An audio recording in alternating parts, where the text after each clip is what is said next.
আমার দরকার নাই, ছেড়ে দিছে। আমি সব যে তুমি আনি দাঁড়াইছে, তোমার যে দরকার না, তুমি নিজে মিলে খাওয়া। আমার ইনচার্জ মারিয়ার বিএসি যেমন তাইকে জমা দিতে দিচ্ছে, এরপরে আমার ঘরে খাওয়া দাওয়া হইল। এক ছেলে চাকরি শেষ, একটা ছেলে কি করবো, বউ ছেলে চেঞ্জ করতে এলাম, এই নাম্বার আমি স্কুলে দিচ্ছি। আজকে কতদিন বউ বাবার বাড়ি যায়, ছেলের পড়াশোনা, একটা ছেলের আমি কি করবো? টিউশন যাবো, কত সায়েন্স স্টুডেন্ট কয়েকজন, মা বাপ পালবো না, ভাই পালবো না, ভাই পালবো, এই অশান্তি। হ্যাঁ, ঘরের মধ্যে বলবো মা কি দেখো, আমি চাকরি ছেড়ে করতাম না, আমি দিচ্ছি, আমি ছিলাম, তুমি আমার চাকরি ঘুমাইছে। যদি চাকরি না হয়, এই দিন মন্ত্রিত করছি, গণঅবস্থান ছাড়তাম না। আগে আন্দোলন আমি দাঁড়াবো, আগে আমার মুখে ভুলে দিতে। আমার ছেলে বলছে মা, মুখ্যমন্ত্রী শিক্ষামন্ত্রী বলবে এক বোতল বিষ কিনে দিত, আমি মা ছেলে খাইয়ে আমি বলে যাই আমার নামটা লেখে দেখবে, দিতে ঢুকেছি না হবে, হবে না কেন, কেন হবে না? দুবার বসছে আমরা আগে মিনিস্টার দিয়ে গেছিল, কিন্তু টাকা হওয়ার পরে আমার ছেলে মানে অনেক কিছু দিয়েছে। আমার ছেলে বলছে তুমি না নাও, আমার ছোট ছেলে মা মিছিলে পাইছে, থাক চাকরি হোক দেবো। এরপরে কি হলো বল না, আমার শপিং মলটা এসছে, তাদের চাকরি আইনগত ভাবে শিক্ষা বিভাগে আর হবে না। কি হবে? গ্রুপ ডি, গ্রুপ সি না, গ্রুপ ডি গ্রুপ সি আমাদের অনেক খাওয়ার ব্যবস্থা নাওই হয়। এরপরে বলছে, তখনই কিন্তু লেখা ছিল না তাদের ইন্টারভিউ দিতে হবে। এরপরে এই টাল বাহানা তোমরা বসে থাকো, চাকরি হবে নিশ্চিন্ত, কালকে এমন হবে। মুখ্যমন্ত্রী বললেন আপনারা বসেন, চিন্তা করবেন না, 2 মাসের মধ্যে আমার চাকরি হয়ে যাবে। আর টিভি, এক টিভি শুধু আমি খবর দেখি, সিরিয়াল দেখি না। 2 মাস, 2 তারিখ 3 তারিখ গেছে, এই বাপ মানটা বয়ে থাকে। আর ছেলেরা ঘর থেকে শুধু কান্দে, ছেলেটাই আরেকখানো, বউটা একখানো। আমি মা হইয়া কি করে ভাবতাম, এক ছেলে কি আমরা সবকিছু কষ্ট দিব, এ ছেলে দিতে কষ্ট হয়েছে, এরও সব সাইয়া দিছে। ওমা অহন কর তারা পরীক্ষায় তুইব। আমার ছেলে গ্রাজুয়েট হইল, আজকে ছেলে যে ফিতে ভরে মানান্ত মাসের পড়ছে, ছেলে লোক যেটা কোনো ইয়ে নেই, যে বড় চাকরি করছে, সাদে বিয়া করছে, ছেলে পড়াইছে, সংসার করছে, আজকাল কি পড়াশোনা করবো, কি পরীক্ষা দিব? মুখ্যমন্ত্রী তাহলে ইয়া পাল্টাই দিল। এরপরে আমরা তো এই আজকে 13 দিন এই যে সন্তানটি এই যে মাঠে বইয়া দিচ্ছে, অনেকে সব বাচ্চা কাচ্চা লইয়া আমরা ভাত খাইতে পারি না। আমি কালকে আসছিলাম, বাড়িতে অসুবিধা, কিন্তু মন মানে না এই ছেলেটি এই মেয়েটি কি হবে, একটু মন করে না। তাদের মা বোন নাই, তাদের বাপ মা নাই, তাদের ছেলে সন্তান নাই। এই 10,000 লোকের লোকের আছে, 50,000 লোক, সবাই বলি মনের কি যে হবে আর কিছু বলি না। কিন্তু চাকরি দিতে হবে, যদি চাকরি না দেয় সবাইকে বুলেট দিয়ে মেরে দেবে। এই পুলিশ আন্দোলনে একবার চাকরি চলে গেছে আমার ভাইয়ের, জানি আন্দোলন জেল করে থাকছে, পরে এই পুরা মাসের বেতন চাকরি সব নিয়ে পুলিশ আন্দোলন হয়েছিল, সমর্থন হয়েছে। কিন্তু আমাদের আন্দোলন সমর্থন হবে। উনি বলেন আমাদের একটু দেওয়া যেটা কেটে কেটে খাওয়া আমরা দেয় না, তারা পাশান না, রিক্সা অটো চালক, এক ব্রাহ্মণ জন্ম ইচ্ছা 150 কেজি দিয়ে যায়।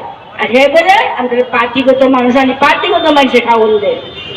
এই ভুল করতেছেন মুখ্যমন্ত্রী, জাতি হয়ে একটা বিস্ময় থাকবো, আজকে বাড়ি যাবো না, একটা করে যাবো, এবার এক বলি বলতে পারি। আর আমাদের কি বলছে,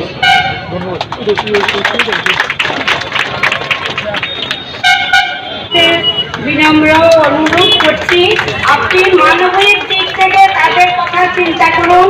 তারা যে কষ্ট করছে, তারা যে এই শীতের মধ্যে এখানে রাস্তায় পড়ে আছে, আমি কিন্তু আমার দিকে আমি কিন্তু খুব কষ্ট পাচ্ছি, তাই না এসে থাকতে পারলাম না। আমি অনুরোধ করব, আপনি যারা এখানে অনেকজন মারা গেছে আমি শুনতে পেয়েছি, আমি ছিলাম না এখানে, আমি কলকাতায় ছিলাম, আমি গত কিছুদিন এখানে এসেছি, কিন্তু আমার এই যে শোনার পর আমার মনে ভীষণ আঘাত লেগেছে। আমি ভাবছি যে সরকার কি এত পছন্দ, তারা কি তাদের কি পরিবার নেই? তারা যদি আজকে দেখতে পেতেন যে এইভাবে ছেলেরা এত কষ্ট করছে, মেয়েরা এত কষ্ট করছে, তারা 10 বছর যেমন চাকরি করে তারা মানুষ গড়ার কারিগর, তারা 10 বছর যেমন মানুষ ছাত্রছাত্রীদের তারা মানুষ করেছে, তারা কি তাদেরকে আপনারা অযোগ্য বলে গণ্য করলেন? সেইটা ভেবে আমি অবাক হয়ে যাচ্ছি। কেন আপনারা মানবিক দিক থেকে তাদেরকে আপনারা একটা সুবন্দোবস্ত করে দিচ্ছেন না?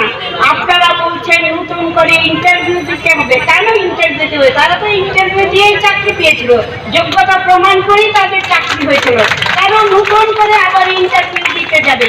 আমি এই কথা কিছুতেই মানব না, এবং ত্রিপুরার সমস্ত জনগণের কাছে আমি আবেদন করব, সমস্ত মিডিয়ার কাছে আবেদন করব, আপনারা শক্ত হাতে কলম ধরুন, আপনারা সবাই এই 10,323 জনের পেছনে এসে দাঁড়ান, আপনারা সরকারকে চাপ সৃষ্টি করুন।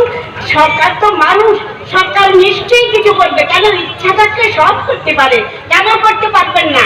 আপনারা বলছেন যদি আপনারা পশ্চিমবঙ্গে আসতে পারেন তাহলে 76 লক্ষ লোকের চাকরি দেবেন। এখানে 10,323 জনের মুখের ভাত কেড়ে নিয়েছেন, আর আপনারা বলছেন পশ্চিমবঙ্গে এতজনের চাকরি দেবেন, সেটা কি সম্ভব? শুনলেও তো হাসি পায়। আমি মনে মনে ভাবছি এটা কি করে বলতে পারছে? তারা স্বপ্ন দেখায় লোককে, স্বপ্ন দেখিয়ে, কিন্তু সেটা আমি বলতে চাই না। আমি বলতে চাইছি আপনি তো কথা দিয়েছিলেন 2 মাস পরে আপনারা একটা কিছু ব্যবস্থা করবেন, সেই ব্যবস্থা করছেন না কেন? ইচ্ছা থাকলেই তো আপনারা করতে পারেন, কেন আর ছেলেরা এইভাবে মার দিকে গড়াগড়ি খাচ্ছে, কেন রাস্তায় বসে আছে? আপনাদের লজ্জা করছে না? একজন মানুষ গড়ার কারিগর সে কেন এইভাবে বসে থাকবে, এইভাবে দুঃখ কষ্ট পাবে? তাদের পরিবার কেন এইভাবে লাঞ্ছনা ভোগ করতে পারে? একজনের পরিবারের পেছনে 5 জন 7 জন আছে, তাদের কি হবে? আপনারা একটু চিন্তা করতে পারছেন না? একটু মানসিক দিক থেকে আপনাদের একটু মনটা কাঁদে না? আপনারা আসুন, এসে দেখুন এখানে ছেলেরা কিভাবে আছে। আপনারা ভুলভাল কথা বলবেন না। আপনারা বলছেন পেছন থেকে কেউ ইন্ধন দিচ্ছে, না আমি বলবো না, সেটা নয়। তারা নিজেদের থেকে নিজেদের মনের তাগিদে পেটে খিদের জ্বালায় ওরা এইরকম করছে। কাজেই আমি আপনাদের কাছে বিনম্র অনুরোধ করছি, সমস্ত প্রশাসনের কাছে ওদেরকে নিজের জায়গায় ফিরিয়ে দিন, সসম্মানীয়দেরকে নিজের চাকরি ফিরিয়ে দিন। আর আমি কিছু বলবো না। নমস্কার। আজ এই গণ অবস্থানকে আমি একজন 10,323 শিক্ষকের অভিভাবক হিসাবে পূর্ণ সমর্থন করছি। কারণ এই যে তারা আজকে 13 দিন যাবৎ এই ঠান্ডা দিনে রাত্রে আমার মেয়েরা, আমার নাতি, আমার ছেলেরা এইভাবে দিন রাত্র এখানে কাটাচ্ছেন, আমাদের মাননীয় শিক্ষামন্ত্রী এবং মাননীয় মুখ্যমন্ত্রী তাদের একটু দুঃখ হয় না? তাদের কি মা বোন এবং ছেলে মেয়ে নিয়ে তারা হাস্যকর করছেন? তারা বলছেন যে ওরা গণঅবস্থান করছে না, ওরা পিকনিক করছে, মজা করছেন তাদেরকে নিয়ে। তবে জানিয়ে দিচ্ছি এই লড়াই আমাদের অভিভাবকদের শেষ লড়াই না। আমরা আগামী দিন রাস্তায় বসবো, প্রয়োজনে আমরা শিক্ষামন্ত্রীর বাড়িতে যাব, মুখ্যমন্ত্রীর বাড়িতে যাব, কারণ আমরা আমাদের এই লড়াই ভাতের লড়াই। আজকে আমাদের এই ছেলের চাকরি নাই, এই ছেলেদের 2টা ছেলে, আমার 2টা নাতি, মা বাবা, আজকে ওর উপরে আমাদের ভরসা। আজকে 9 মাস যাবৎ আমাদের পরিবারের কি অবস্থা ও